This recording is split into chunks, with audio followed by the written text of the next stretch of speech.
Improve করব আমরা যাতে তাদের নহল ভেজাল নন রেজিস্টার্ড ওষুধ বিক্রয় রোধ এবং অ্যান্টিবায়োটিক ওষুধের অপব্যবহার রোধকল্পে বাংলাদেশ কেমিস্টস অ্যান্ড ড্রাগিস্ট সমিতি পটিয়া উপজেলা শাখার উদ্যোগে সচেতনতামূলক এক আলোচনা সভা অনুষ্ঠিত হয়। এপ্রিল 30 তারিখ বুধবার দুপুর 12টায় জয়দেব বড়ুয়া সভাপতিত্বে স্থানীয় কান রিসোর্টের এই আলোচনা সভা অনুষ্ঠিত হয়।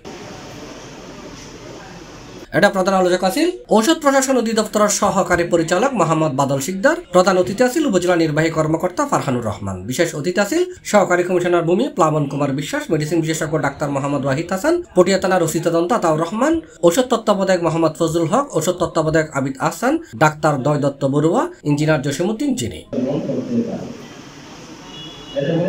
ফার্মাসি উনি মোটামুটি যেহেতু ওনারা ডাক্তার সব কিছু জানেন ফার্মাসি সম্পর্কে উনি রিলেটেড কোশ্চেন করেছিলেন, এগুলো আসলে আমার কপাল যাকে ফার্মাসির কারণে কিন্তু আল্লাহ আমাকে আজকে এই পজিশনে এনেছেন।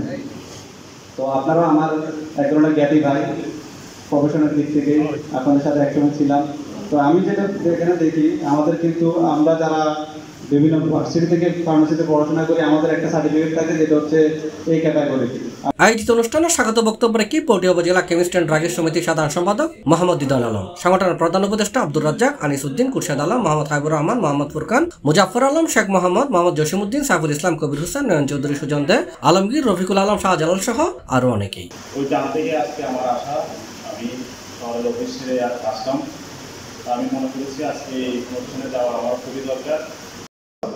কোনো কোম্পানির কাছ থেকে নেবেন না, কারণ আমরা যদি এরকম অভিযোগ পাই তো আমরা যখন পুলিশ নিয়ে এবং আমরা যখন প্রসিকিউশন নিয়ে আমরা মোবাইল কোর্ট করতে যাব তখন সমিতি থেকে যদি বলা হয় যে আমরা জানতাম না স্যার, কোন ফার্মেসিতে ওষুধরা কিনবো তত ডাক্তারের কথা কল্পনা করে আর একটা ফার্মেসির কথা কল্পনা করে।